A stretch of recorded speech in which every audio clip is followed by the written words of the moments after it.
সমাবেশ শেষ করে তারা যাওয়ার পথে আমাদের ভাইয়েরা যে গাড়িতে ছিল সেই গাড়িতে তারা আক্রমণ করে সেখানে যারা গাড়িতে অবস্থান করছিল তাদের উপরে প্রাথমিক পর্যায়ে লাঠি রড এগুলো দিয়ে তারা আঘাত করে এবং এরপরে তারা গোলাগুলিও করে। তাদের কাছে আগ্নেয়াস্ত্র ছিল এবং আগ্নেয়াস্ত্রের ব্যবহারও তারা করে। সেখানে ইটের আঘাতে রডের আঘাতে আমাদের অসংখ্য ভাই আহত হয়েছে। কিছু ভাই যাদের অবস্থা ক্রিটিক্যাল ছিল তাদেরকেই মূলত হাসপাতালে নিয়ে আসা হয়েছে।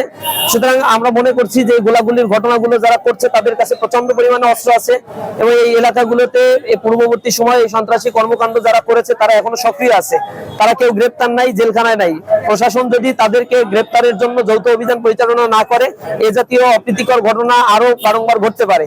আর এরপরে যদি এই ঘটনাগুলো ঘটে এর দায় সম্পূর্ণ সরকারের, এর দায় সম্পূর্ণ নির্বাচন কমিশনের।